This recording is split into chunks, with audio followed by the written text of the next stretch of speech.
Nursing সেক্টরটাকে উন্নত করতে হয়, আমাদের এই যে একটা গোড়ায় গন্ডগোল এটা আগে ফিক্স করতে হবে। তো সেই জন্য আজকে আমাদের এখানে দাবি যে আমরা এই যে গোড়ায় গন্ডগোল ডিপ্লোমা এটাকে পরিবর্তন করে আমরা ডিগ্রি সমমান করতে চাই।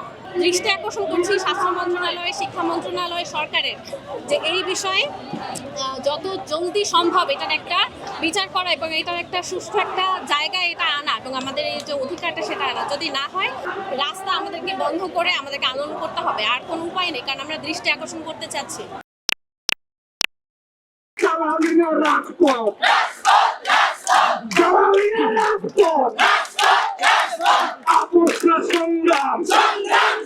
আমাদের একটাই দাবি, আমরা আমাদের ডিপ্লোমা কোর্স দুটিকে ডিগ্রি সমমান চাই। এই দাবির প্রেক্ষিতে আমরা গত 21 তারিখ থেকে আন্দোলন, সমাবেশ, এমনকি বিক্ষোভ কর্মসূচি শান্তিপূর্ণ মানববন্ধন দিয়ে আমরা শুরু করেছিলাম। তবে তারপরেও আমাদের ঊর্ধ্বতন কর্তৃপক্ষ আমাদেরকে আশানুরূপ কোনো প্রজ্ঞাপন জারি তারা করছে না। তারা শুধু আমাদেরকে আশ্বাস দিচ্ছে, কিন্তু আমরা আশ্বাসে বিশ্বাসী নই। যতদিন না পর্যন্ত আমরা কোনো প্রজ্ঞাপন পাচ্ছি, আমরা এই আন্দোলন চলমান রাখবো।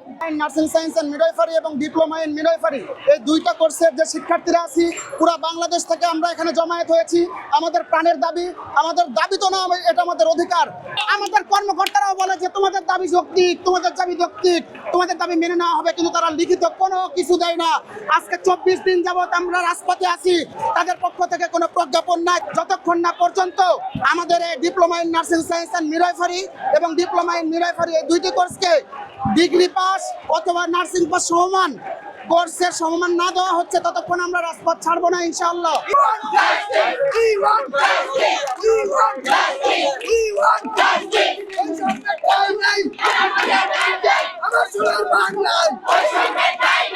নার্সিং সেক্টরটাকে উন্নত করতে হয়, আমাদের এই যে একটা গোড়ায় গন্ডগোল এটা আগে ফিক্স করতে হবে। তো সেই জন্য আজকে আমাদের এখানে দাবি যে আমরা এই যে গোড়ায় গন্ডগোল ডিপ্লোমা এটাকে পরিবর্তন করে আমরা ডিগ্রি সমমান করতে চাই। দৃষ্টি আকর্ষণ করছি স্বাস্থ্য মন্ত্রণালয়, শিক্ষা মন্ত্রণালয়, সরকারের যে এই বিষয়ে যত জলদি সম্ভব এটার একটা বিচার করা এবং এটার একটা সুষ্ঠু একটা জায়গায় এটা আনা এবং আমাদের এই যে অধিকারটা সেটা আনা। যদি না হয় রাস্তা আমাদেরকে বন্ধ করে আমাদেরকে আন্দোলন করতে হবে, আর কোনো উপায় নেই, কারণ আমরা দৃষ্টি আকর্ষণ করতে চাচ্ছি।